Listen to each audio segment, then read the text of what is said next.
Once again, Doctor. We reconvened outside of the canopy of the trees because they were fucking loud as shit. Yeah, because there'd be times you're talking and all I can hear is so I should be able to cut the background noise out. If not, who cares? Fuck it.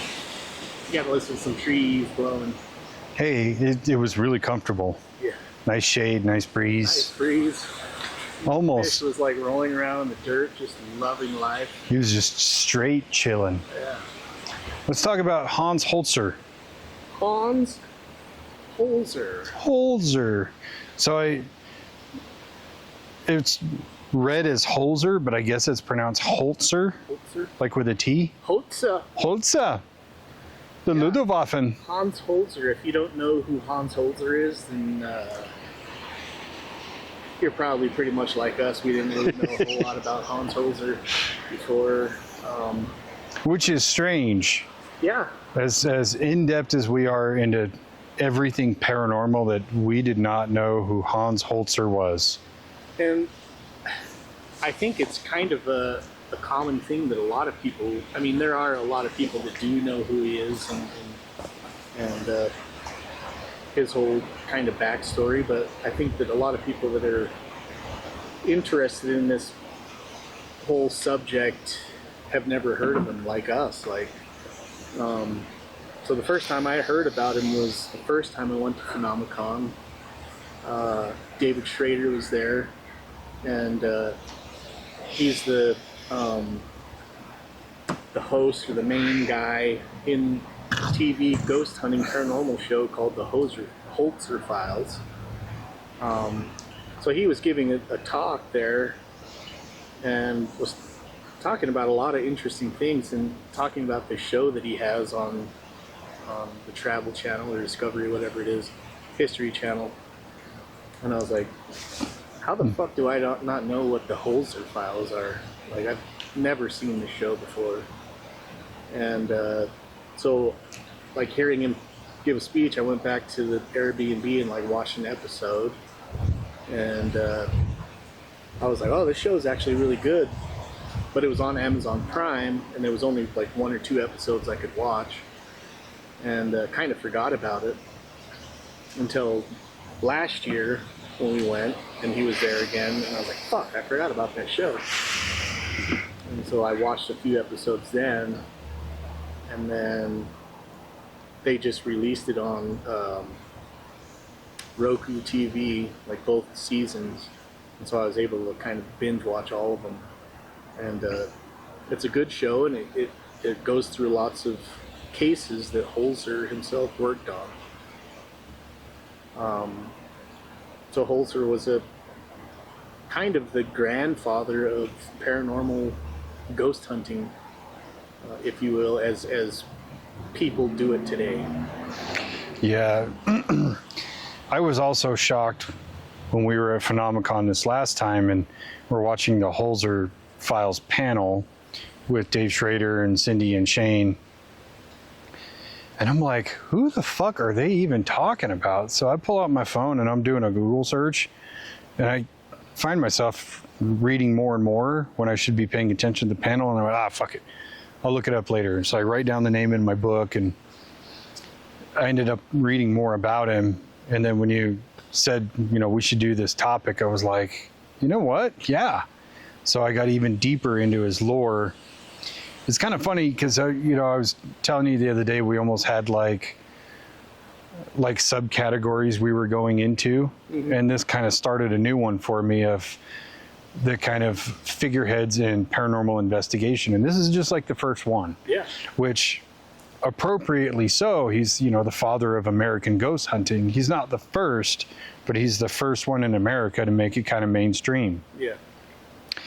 Very interesting guy. I don't want to delve too much into his backstory because every fucking podcast you listen to, they'll tell you he was born in Austria.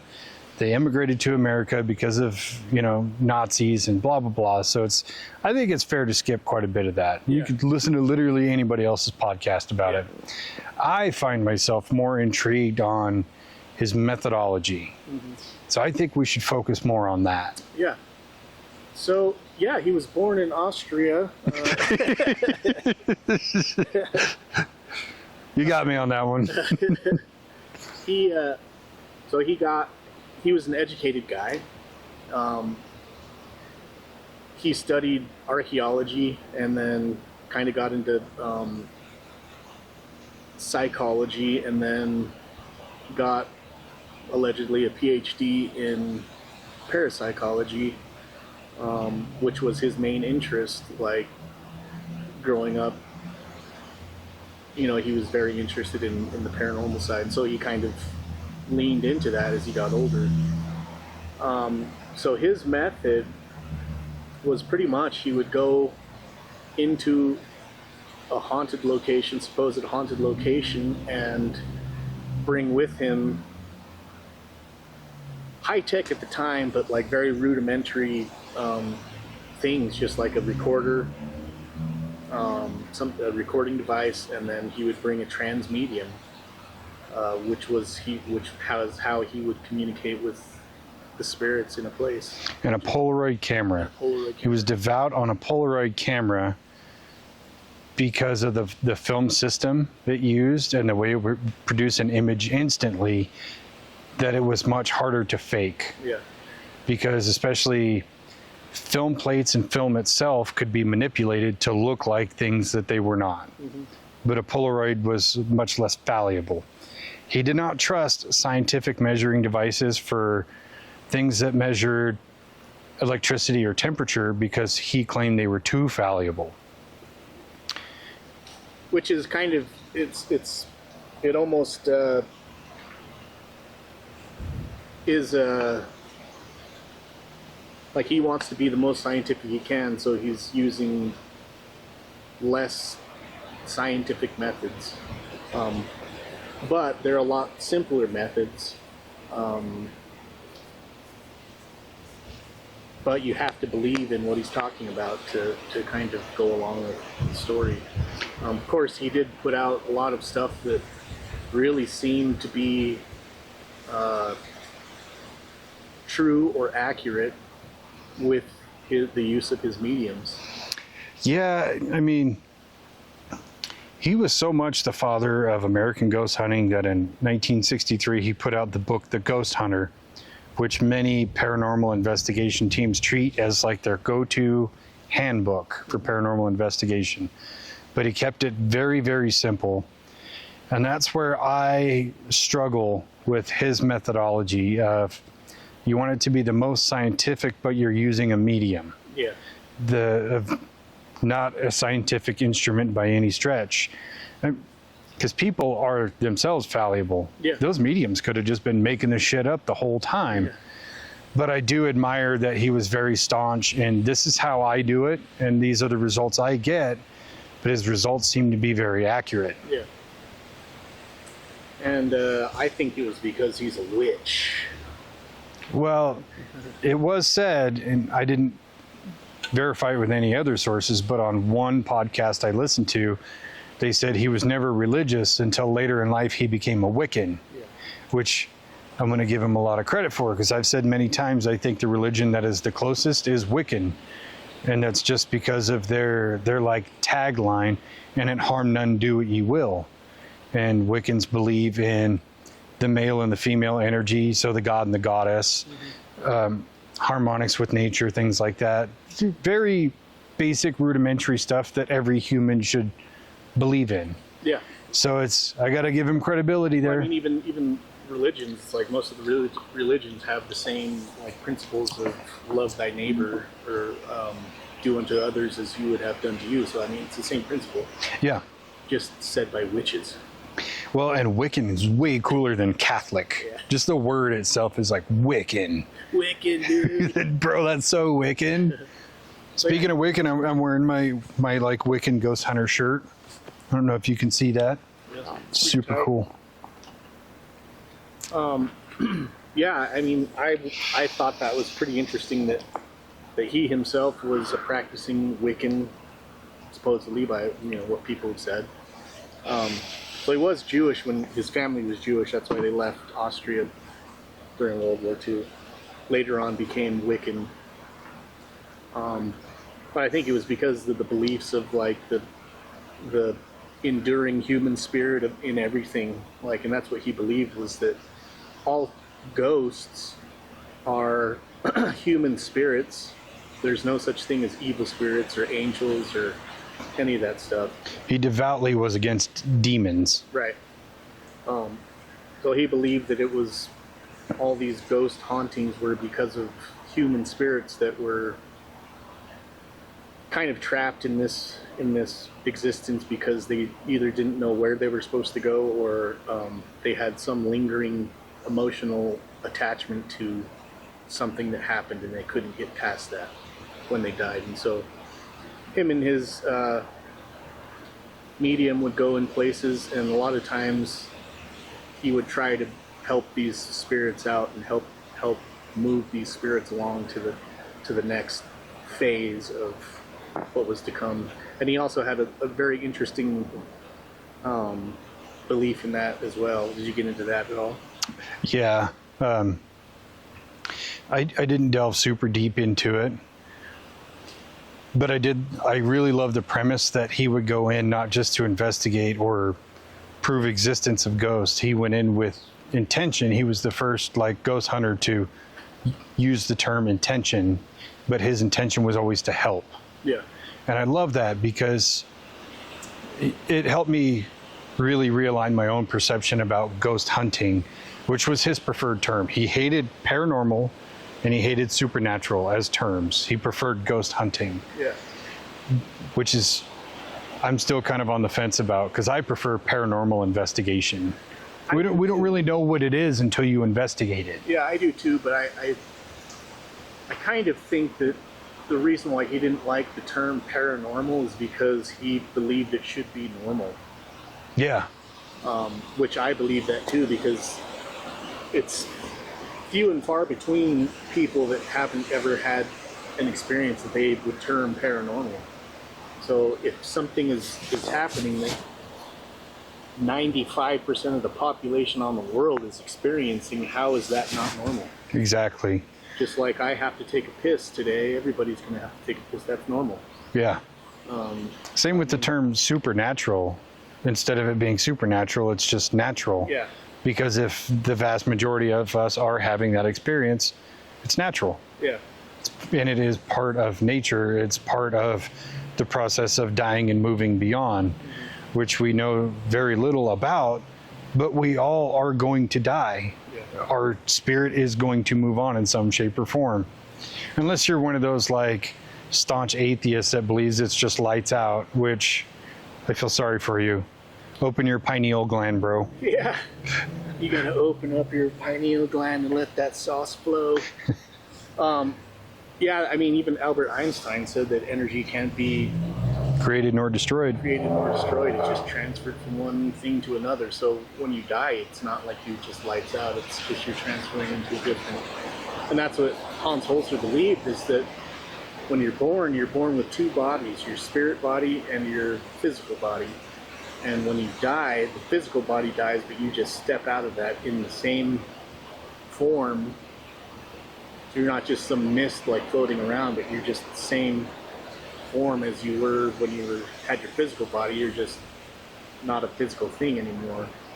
You're an energy, but you're not like a tangible physical object. Which is awesome when you think about how many different like forms of history there are who have the same representation. Yeah. You know, with like Hinduism, it's nirvana. Or with like the Akashic records, you have an ethereal body that you were born into well before you were born into your physical body. Mm-hmm. And it's so crazy. It's just like the flood things. Like it's in every version of history. Yeah. Same thing with your ethereal body and your physical body. Yeah. It's everywhere. And you can't tell the same story over and over without it being at least somewhat true. Right. There's got to be some truth inside of that. And so, yeah, he believed that most people actually have this capacity to be able to connect with the other side, as he actually coined the term the other side.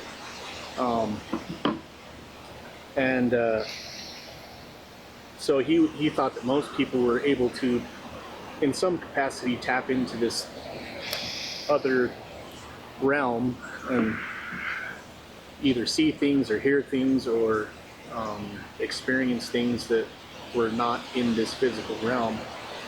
But other people, such as mediums and practicing mediums, were able to pretty much kind of just poke their head out of their physical body into that ether and kind of pick up a lot of the other stuff that's going on at all times. He says that in that realm there is no time as we know it, and so they're able to poke their head out and see what all the things that are happening at all times in this area that they're at, whatever. So I mean, that's pretty interesting in itself. So they're able to connect with people who have, all the people who have ever kind of been attached to that place or might be still attached to that place. Which is a science in and of itself, quantum superposition. Yeah. Which ties back into trying to be the most scientific you can be, you know, and I love that. It's so fucking cool. Yeah. But that, I mean, even that wasn't really even a theory back then when he was first starting this. So, I mean, looking at it from that sense, he's talking about a science, but being considered the pseudoscientist in studying the paranormal parapsychology aspect of the human existence, I guess. See, and that's where I have a problem with the term pseudoscience, is because pseudoscience is just not mainstream science, is really all it means. Yeah. But really, that's because it's science that hasn't been proven yet. Right. And to be proven, it has to have repeatability. But how often do you get repeatability with paranormal events like ghosts? You just don't. So that makes it hard to prove it. The other problem I have is that pseudoscience's case is not helped by a lot of people who do paranormal investigations now, and they rely on just what they've seen somebody else do. Yeah. There's no methodology. You're not using the actual scientific method to gain evidence or a result. They're just doing it because, oh, I saw this guy on YouTube. He used an EMF detector and got a weird reading. Has to be a ghost. There's nothing behind it that actually has real comprehensible data. Yeah. It also you have to kind of take into the consideration that science in itself is just the pursuit of truth. So science is always changing and should always be changing because you're learning and discovering new things every day. You should be. Like, if you look at the science that was being performed in the 1700s, and we just stopped, okay, we understand it now, we don't have to look at it anymore. Yeah. How stupid would we be still? I mean, we're still pretty stupid, but like less so than in the 1700s, I think, in some capacities. I agree. And it's like Travis Taylor had talked about at Phenomicon, that science has become very bottlenecked, that if it's not quantifiable, if you can't measure it, it doesn't exist, it's not real. And that we're taking out all the other aspects that don't fit the narrative of science, you know, mysticism or religion or whatever it is that you need to inject into it. We're taking these things out because we can't measure them accordingly. And his take on science is the same take I've always had on science. Science needs to be fucking rock and roll. I mean, history is history. Yes, it changes a little bit, but science should be ever changing. Yeah. Science should be punk rock to challenge everything. Yeah. Like he said, science does not include the word fringe. It just doesn't. Science never says you can't investigate this topic. Science never says this can't be real because you can't measure it. Yeah. And I fucking love that. Yeah.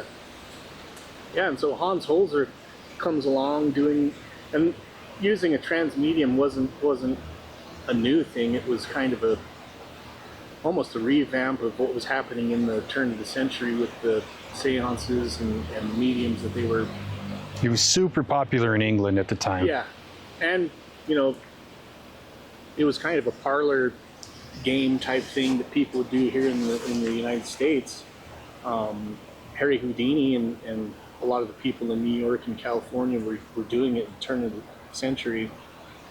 they would have a party and have a seance and contact the dead. And a lot of these people, as in anything that starts becoming popular, you get people who see it as a way to make money. Fucking charlatans.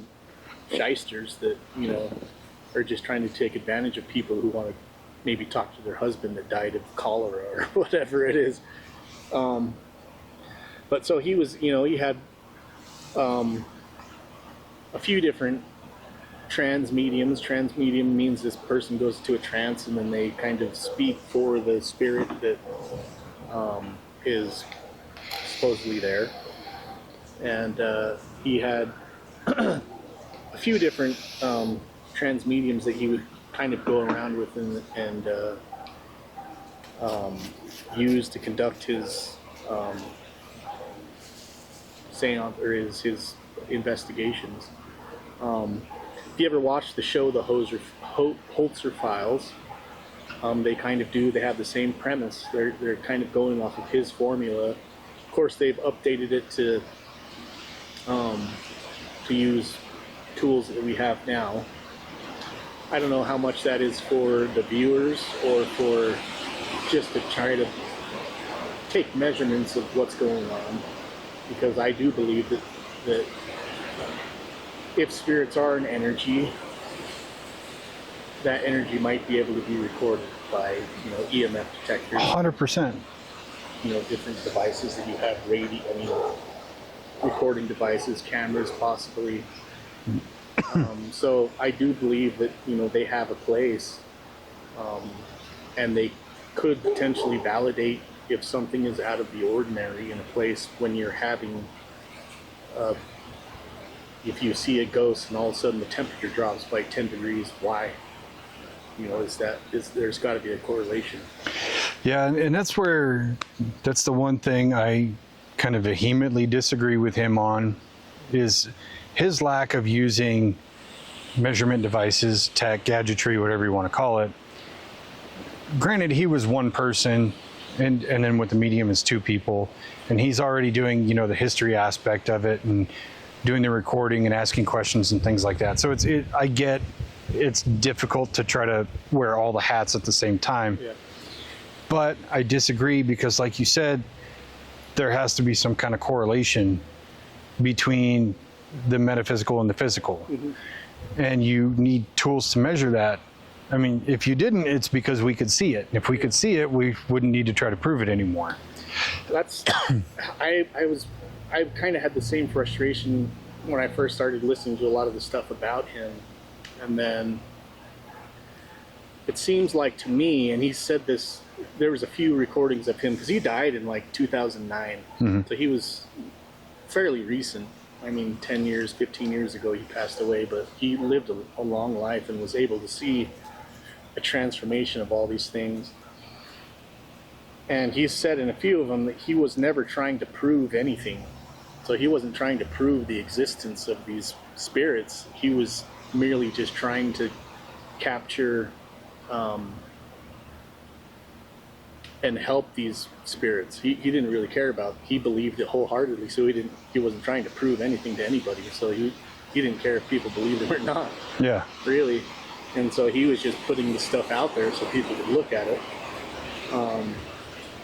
And so all that he needed to do what he was trying to do was this medium, and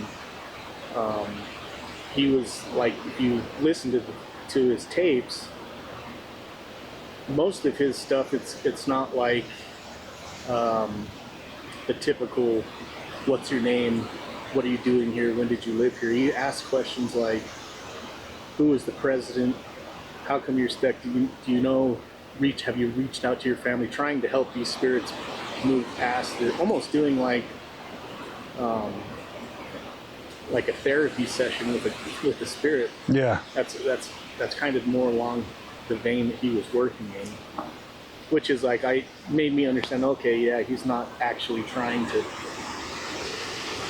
prove that ghosts are there. He knows that they're there. He's trying to figure out what the next step is already. And I love that aspect, that it wasn't just the basic who are you, how did you die thing, because for one, you're taking out the front load of it, because he was the historian. He would conduct these interviews and things like that. He already knew those answers. But if he went in cold and asked those questions, you know, it might not be what you think it is. Or, you know, if the medium was front loaded with information, which he never did, just take them in cold and have them do their thing, it's easier to fake. Yeah. If you're getting confirmation bias from the spirit as what you got from the history of it. Yeah. So that is the aspect of it I respect the most, is the medium comes in with no information. Right. Knows nothing, none of the history, none of the events that have taken place. Just come in and do your reading. Yeah. And they replicate that on the Holzer files with Cindy Kaza. And it is really cool. I mean, even could they be faking it? Possibly. I don't believe they are. But when Dave Schrader does like the interviews with people, or does like the history aspect with Alexandra and the other guy, I don't know his name, but they talk about all these things and talk about the history and name names. And then Cindy comes in and does these readings. She's like, I'm picking up a Jeff. Does that sound familiar? A Jeff? And he's like, holy shit, but doesn't tell her right away what it is. Yeah. They follow up with it later, and then they're like, There's even some things where she'll pick up a name, and then they're like, yeah, there's no name in the Holzer file. What it is they're on the show. So Hans Holzer had hundreds of cases that he worked on, and so what they're doing is basically going back to some of his most notorious cases and revisiting that file and seeing if it's still active, and seeing if they can kind of get some more information on what it is that's taking place there. And so sometimes they'll have the file and they're looking at the file, and she'll say a name that doesn't have anything to do with the file. So they're like, oh, that's something different. And then they'll go and talk to a historian, and then the historian will bring up a name, and it'll usually match a name that she's brought up without having, it's not in the file, it's just brought up there on the spot, and they're all kind of mystified by it, which is kind of cool if it's real. and it seems pretty genuine to me. Yeah.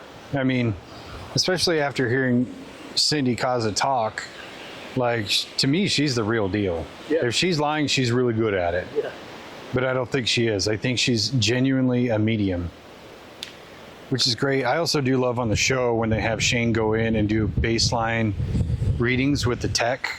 Yeah. To kind of understand, like, how, you know, how the EMF is, how the static field is, all this other stuff before they bring the medium in that's going to excite the place. Yeah. And then you're getting readings during the event. So you have a juxtaposition of this is before and then this is during. Right. And you always see some kind of spikes and things like that during the happening, as opposed to before when they did the baseline and there was nothing. Yeah. Super cool. Super cool. So yeah, I mean, they're basically just kind of taking Hans Holzer's files and then taking it a step further to see if they can kind of either corroborate or solve this mystery that's been happening, whatever. I don't know if you can solve it or not, but How many of the actual Holzer files recordings have you listened to? there was a few on one of the YouTube show things that I watch, but mostly just from the show. Yeah, it's mostly you get the clips from the show. I was able to find 2 of them that I listened to mostly in depth. One of them's like fucking 3 hours long. Yeah. And another one I listened to was like 45 minutes. They are haunting as fuck. Yeah. When the Miss Meyer, I think her name is Edith Meyer, Ethel Meyer, when she starts going into her trance and talking, and the way I understand that to work is that the spirit is talking through her, so it's her voice, but their inflection. And it's, if she was an actor, she's a fucking good one, because there was times she'd be doing her thing and it's like, this is really haunting to me. Yeah. Yeah, you'll have to send me those. I'd like to. Yeah, I'll have to find them again. I'm sure they're in my YouTube history, but Oh, They're kind of funny, like on the clips. when they played the clip without context, it's fucking hilarious. Yeah. When you listen to the whole thing, like 2 minutes into it, you're sucked. You're in. And then you forget about like the silliness of it. But when they play some of the clips on the show, you're like, is she having an orgasm? Yeah. Hans is over there just, tell me what you got, Ethel. Like, should I be jerking off too? Again? Fuck, I'm gonna get raw by the end of this. Yeah, so some of the interesting things that he believed. So I did watch a presentation that actually 2 different presentations that he did himself, kind of explaining his theory of what he believed. So he believed that when you pass away, you step out of this physical realm, and there's like 7 levels of being a spirit or whatever. First level is kind of darkness, which would be represented by using the word hell, I guess.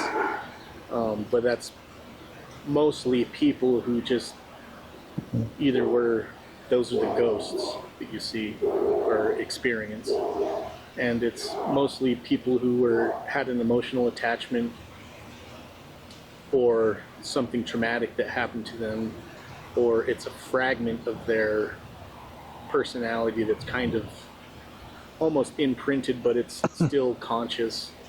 See, I give that a lot of credibility, because if you think about, if there's these 7 layers you have to go through and you're stuck in the first one, part of you is being pulled into the next, but part of you is still here. Right. Which is why a lot of these ghosts are very, like you said, fragmented, where they have access to certain memories, but not knowledge of things that are currently happening. Yeah. So I buy into that one. Yeah. And there, some of the things that he would ask is like, who's the president of the United States? And they would tell the name of the president of the United States, and it'd be like from 50 or 60 years ago. Yeah, I remember one of them was Woodrow Wilson. Yeah. And so that's how he would kind of establish a timeline of where the spirit is coming from. But even Cindy Kaza talked about that in the panel that they did, was that her idea was that when something fragments in your life, or something traumatic happens in your life, like say you witness somebody being murdered, or you witness some atrocity happening, your psyche kind of fractures, and part of that, if you're never able to heal from that, part of that fracture stays in that area and it's imprinted in that kind of, it's still part of the spirit, but that spirit has been broken off and kind of can't move past that until they realize and move through that trauma. Well, the same thing happens in real life. You go through a traumatic event, it almost becomes a split in your timeline, where the you before that event no longer exists. Now there's only the you post that event. Yeah. I mean, that's what I think anyway. So if you did encounter a splinter that happened at this point, they wouldn't remember anything that happened beyond that, like Yeah. in that person's life or whatever. So I mean, that kind of makes sense to me. It's like, oh yeah, that's Well, I mean, interesting. you see some of these paranormal encounters with spirits or ghosts, whatever you want to call them, they can only go back to that moment of that trauma, like, oh, he chased me with an axe, or he had a gun or whatever. You never hear a ghost talk about, one time when I was 5, we had a great day at the lake, or I had the best apple pie or whatever. My grandma would read me stories. They don't talk about that. They talk about the moment of trauma. Yeah. And that's where they're stuck, and they're reliving that moment over and over. And in my mind, there's just not enough time to outlive that trauma. Yeah. And that's why they're stuck there repeating it. Yeah. So that's the first level, is where you get ghosts, and they're kind of these spirits that are stuck in the darkness. And so a lot of times they'll stay in a place that's familiar with them because they don't know how to move past this darkness realm where they're stuck in. And so his theory is that if you can contact these spirits, you can help them reach out to their loved ones and be pulled back to where they should be, which is the second level of being a spirit, which is at that point you kind of are assigned a task, and so it's usually, that's where you get like guardian angels and like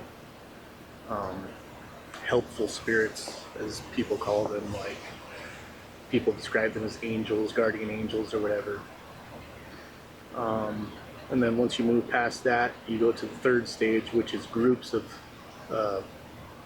spirit beings, light beings, that are working on the betterment of the human existence. And then kind of beyond that goes into the management portion of this realm. And then, but at any point, supposedly you can kind of decide if you want to go back and be reincarnated and live another life. But in order to do that, you have to go through the pool of forgetfulness. And so that kind of mostly erases the memory of your past life or whatever. I mean, interesting, very interesting theory. Very cool. There's a lot there that I believe in. There's some that I'm kind of like, could it be? I don't know. I don't like the idea of you die and you still have to go to work. Yeah. Man, dude. Fuck. Kind of like that movie Ripped. Oh, RIPD. Yeah. Yeah, you die and you become a ghost cop. Yeah. Which I'm good. As for the whole reincarnation thing, would you come back? I don't know. Maybe. Probably. If I was able to see what was going on, like if I died in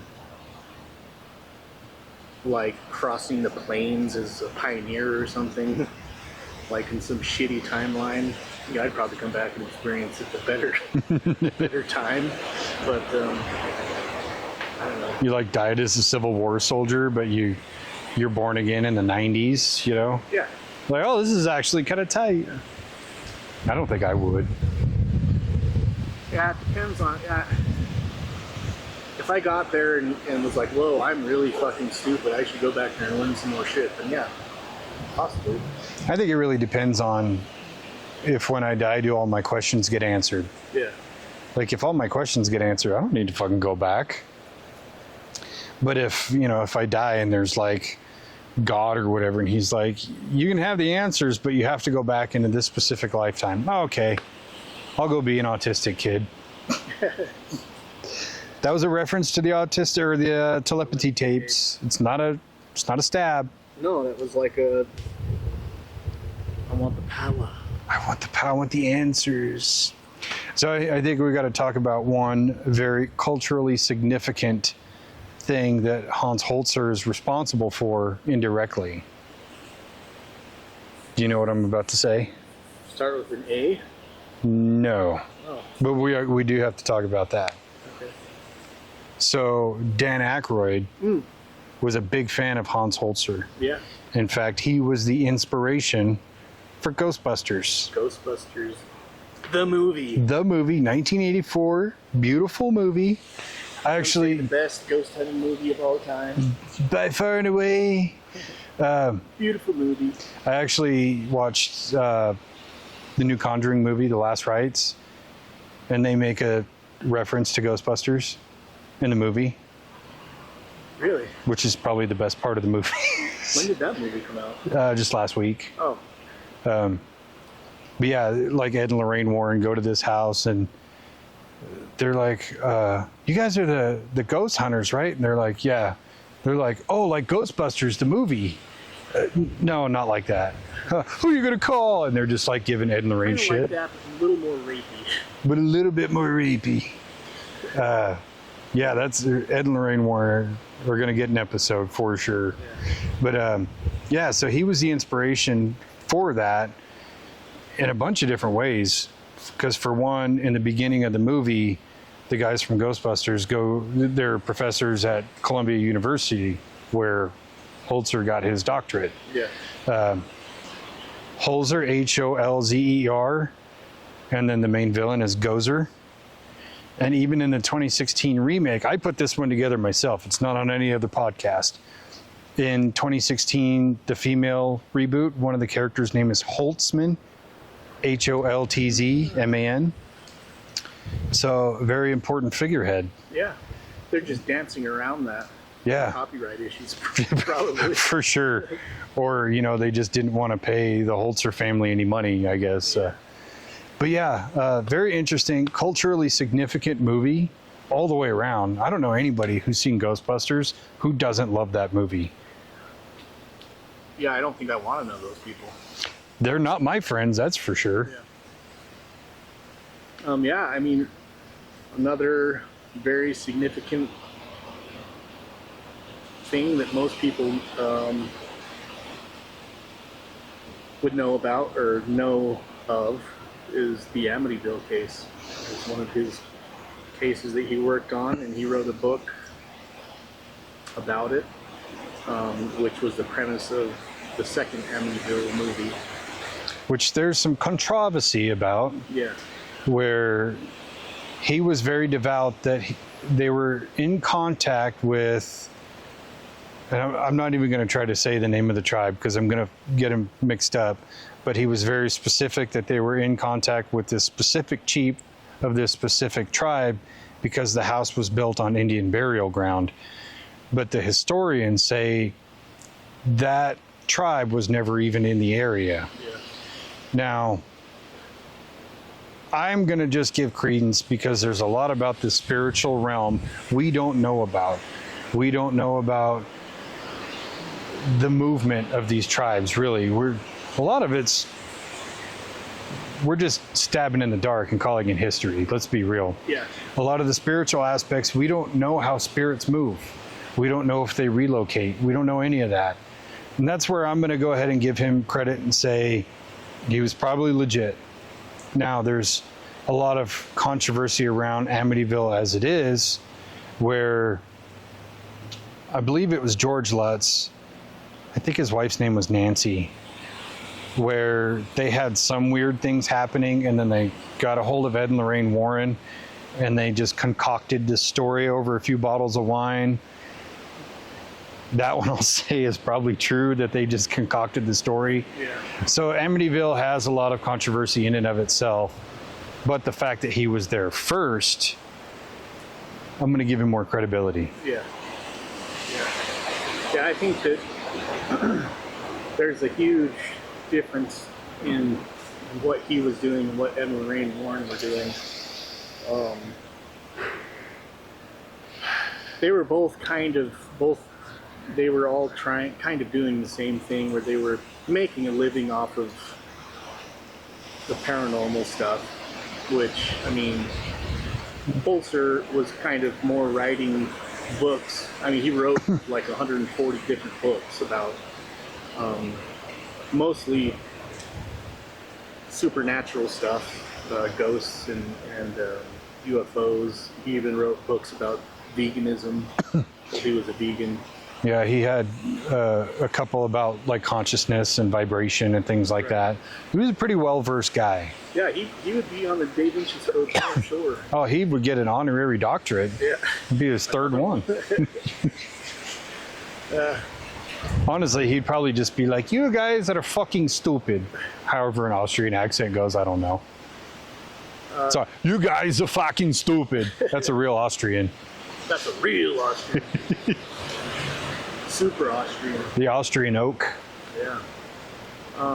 So yeah, I mean, Ed and Lorraine, going through their history, and of course, we're going to talk about them in another episode, but like, they were making a bunch of shit up, and most of the accounts of interactions with them is they would show up for a few hours and then all of a sudden have this huge tale to tell about it and sell books and movie deals and shit about it. That's in the movie, it's like their retirement, their last case. And then they're like, we're going to finally sit down and write this book. You motherfuckers have been writing books since the 70s. Yeah. And this movie takes place in the mid 80s. Like, who are you trying to fool? I have Google.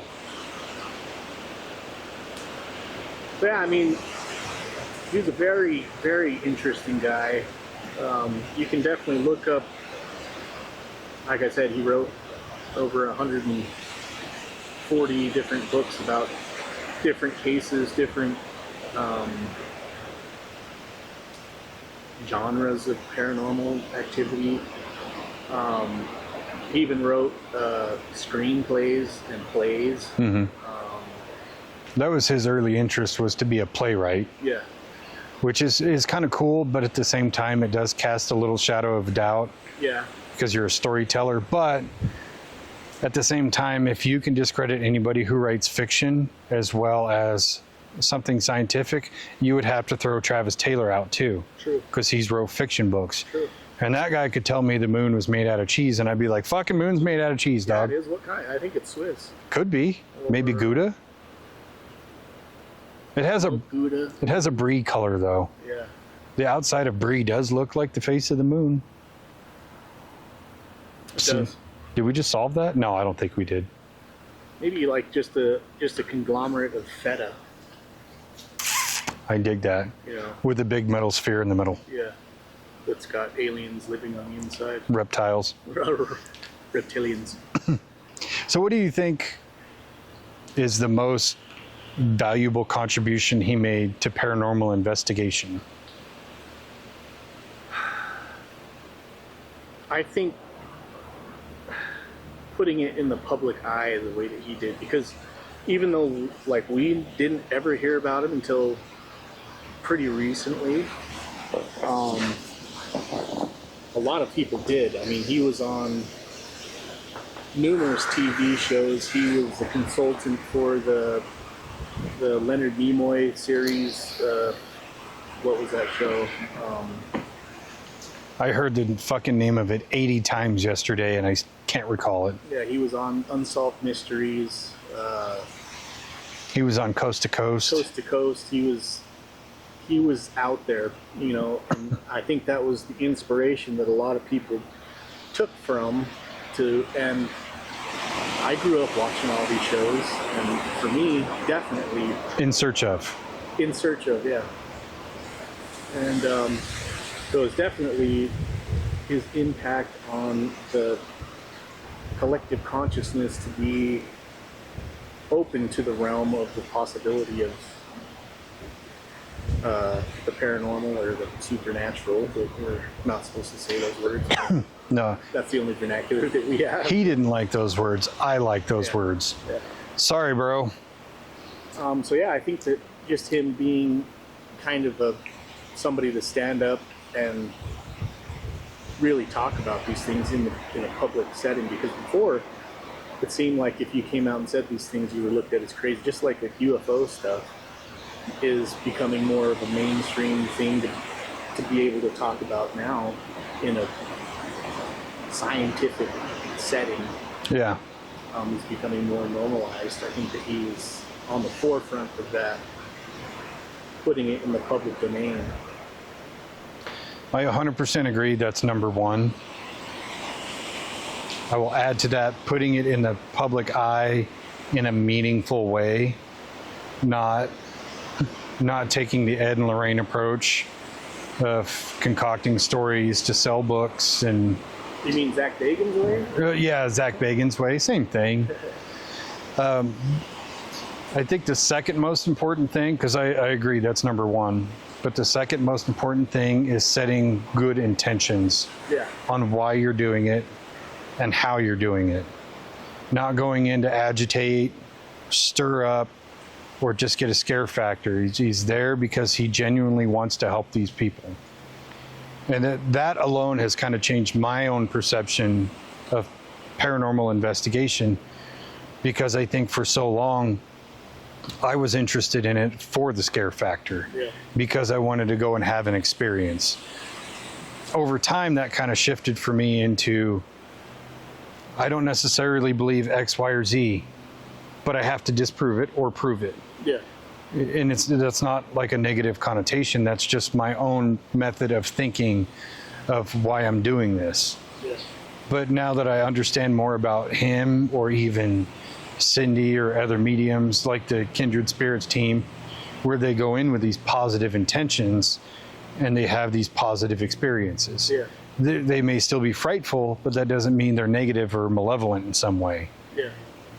Yeah, and they talked about that a little bit, about it's like the spirit is in a place, and if you have somebody, say, comes into your house and is super negative and just talking fucking mad shit about everything you have, and almost like calling you out, you're going to be pissed off. So you might have a negative experience, or they might just be like, yeah, fuck this guy, I'm not going to interact with him. Now, I guess you don't want to fucking talk to me. Does that mean that we're going to fucking stop saying that Scott is gay on fucking ghost hunts? Probably not. No. No. I would think, like, if one of us stopped calling Scott gay, like we had cancer or something, Yeah. I'd be worried. Yeah. What about a negative? What do you think is his biggest negative?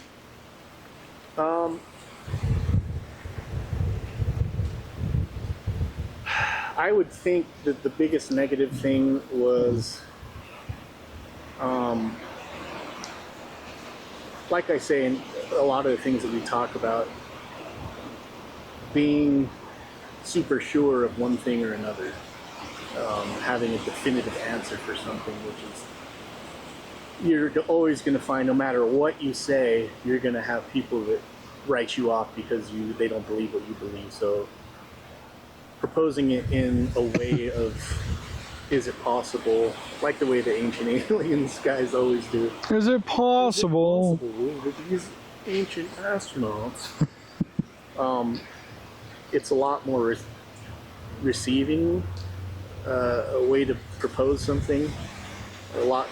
It's a lot easier to digest something that's being proposed as something that's being driven as a fact.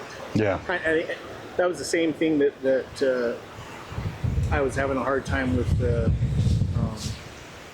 William Henry, with his speech that he did at Phenomenon. Was he was just driving this fact of this machine that he was talking about. Yeah. As opposed to being like, could it be this thing that they've been looking for so long, you know? I would agree. Honestly, that was pretty much my answer too, was his rigidity and everything, because there's very few interviews you can actually find with him on YouTube, and I tried to consume as much as I could, but he's extremely sure that his method is the only method. Yeah. And I don't agree with that, because I don't agree that any one method is the end-all be-all for everything and everyone. Mm-hmm. It doesn't work for everybody. And the same goes with not using scientific instruments. Yes, they're fallible, but that's where you have to, again, use the scientific method and create controls. He was very devout in that Ouija boards were very dangerous, which I don't agree with. But yeah, just the only negative connotation I really have for him is just his rigidity. He almost comes off arrogant, that my way is the way to do it, and this is how to help, and this is what you have to do, and it's not up for debate or challenge. Yeah. And so I have to disagree with that particular methodology of it. Yeah. Yeah, like we talked about earlier, if it is a science and wants to be looked at as a science, the science has to be ever-changing, and you can get different information by using different methodologies. So, I mean, I in my mind, I think that the more stuff that you can use to try to test these things, the more evidence or proof to your own self that something is actually happening. I agree, and every scientific claim has to stand up to scrutiny. Yeah. Travis Taylor said, great claims do not require great evidence, challenging that classic fact. You're absolutely right. So if you have a paranormal event and you captured a weird spike on an EMF, that's not great evidence, but it is evidence. Yeah. And you have to be able to stand up to the scrutiny of somebody going, how close to an outlet were you? Was your phone going off? Or did you have other electronic equipment going off nearby? Yeah. So it's your own method, what it is that you're using to gain the evidence that you're looking to gain. You have to be able to take criticism from it. You have to be able to open yourself up to say, maybe I'm looking at it from the wrong angle, or this person is right. I have a flawed piece of logic here. I have to fix that. Yeah. So you really do need to try different methods. You have to be open up to more than just the way that you know how to do it. Other than that, dude, super cool guy. Yeah. Super interesting. I'm probably going to go buy some of his books just so I can get kind of a deeper knowledge of what he was into. A lot of his books are kind of short story, not short story, but they're not novels. A lot of them are like 100 pages, 150 pages, paperback, quick reads, but Not the Ghost Hunter. the Ghost Hunter is like 800 pages. Yeah, it's like 787 or something like that. Yeah. That's gonna be. I have like 5 books in my Amazon cart right now, and I'm just waiting. I'm holding off to pull the trigger until I finish the book I'm currently reading. Yeah. But I've got the Ghost Hunter, the Paranormal Almanac, Chariot of the Gods, another book by Sitchin, and then another one by Von Daniken. Like, I'm going to be spending a lot of time this winter reading. It's a good thing to do on a cold winter night. Yeah, and I'm also going to have to get that book, the one that Zach Bagans just references in his book. Remember I was telling you? Yeah. Listening to the Zach Bagans Ghost Hunting for Dummies or whatever the fuck it's called. All it does is reference another book about ghost hunting. So that's context right there. Maybe that's what we could do, just get some of his books and just write a book referencing all of his books. Work for Bagans. No, I can't do that. I'm a doctor. I'm a doctor. Can't fucking, what is that called? Plagiarize? Plagiarize somebody else's work. Yeah, that's lazy. I mean, yeah, we cite a lot of people's other podcasts on this podcast, but that's different. I just think that's peer review. Yeah. I mean, that's the way I see that system working. Where, we joked earlier on how every podcast starts by going through his history, where he's born, what his education is, blah, blah, Yeah, blah. you can just skip that whole first 15 minutes because it has nothing to do Most of with the time, it's the first half. Yeah. But that is important for context within the realm of what we're doing. So it is kind of a peer review system. What they're telling me is important, but it's not important for me to regurgitate. Listen to it 15 times in a row. Yeah, I mean, I think I listened to 8 or 10 podcasts, and it was like most of them skip. Okay, they're still going through history. Skip. Oh, cool. Last 15 minutes is about Amityville. Yeah. Like, I'm not hating on their podcast. You do whatever format suits you, but for me, it's not the stuff I want to talk about. We theorize and espouse opinions and things like that. Yeah. That's our jam. Yeah. If you want history, Yeah. plenty of other options.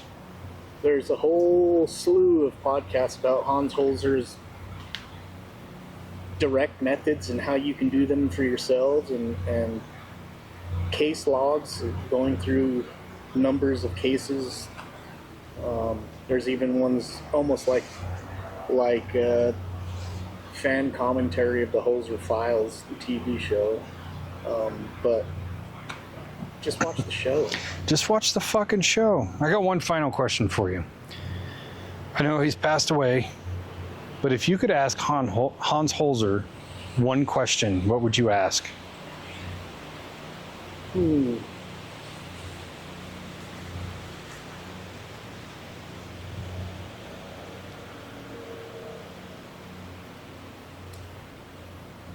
I would probably ask him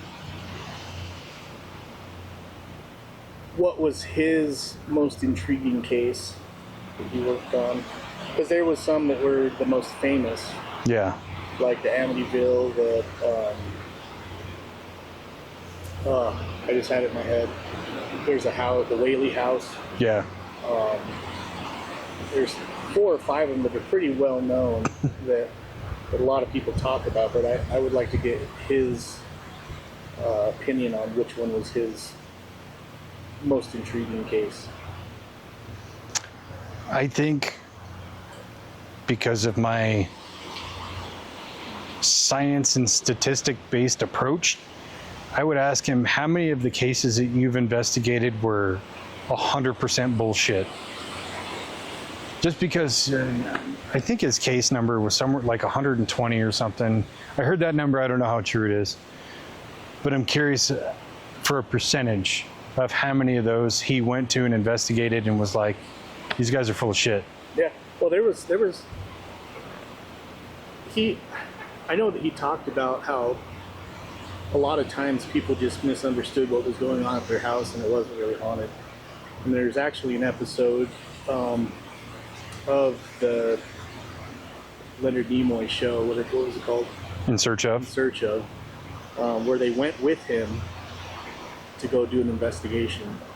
And they go to this house and they do the walkthrough, and they're there for like an hour or something. Of course, it's shortened on the show, on the videotape, but he just says, yeah, there's nothing here. Mm-hmm. And so they leave and go to a different location. Yeah. So I'm sure that happens. I would think it probably happens all the time. I would think so. So yeah, I think we solved it. Yeah. Hans Holzer, the legit OG ghost hunter. Yeah, I don't know why. I mean, I can see why they're not making a bunch of movies off of cases that he did, and the ones that they are kind of off the script of what he believed. But well, I mean, demons sell, I guess. Demons, scary sells. Yeah. And that is kind of a travesty to me that he's not propelled to a higher status within the paranormal field, but the charlatans are. But that's the same with every field. I mean, nobody talks about like managers at work like they're the good guys, yeah, but you still talk about them. Yeah.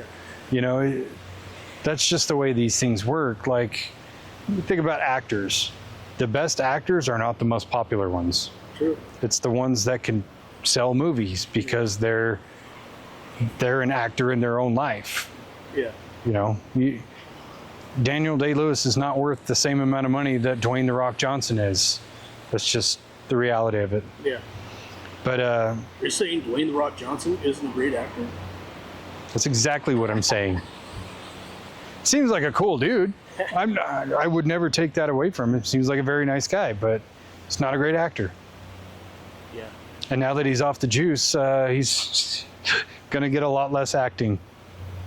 Yeah, you could play like Squidward or something in live-action SpongeBob movies. Yeah. So anyway, I'm glad we could actually talk about this and do our tiny little part to put Hans Holzer just a little bit higher up than he deserves. That's one thing interesting.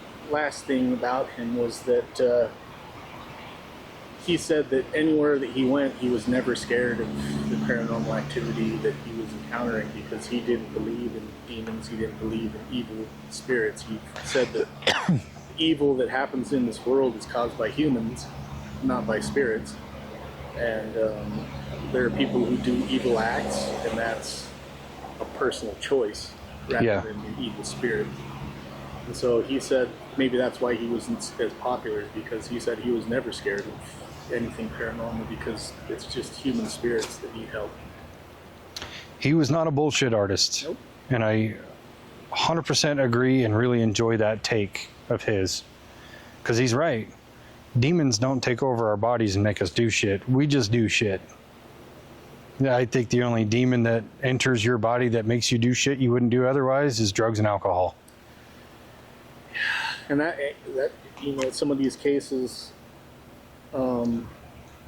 like the Amityville case where he kind of went crazy, DeFeo Jr. went crazy, and they said that he was a drug addict for quite a while. He was. Even that,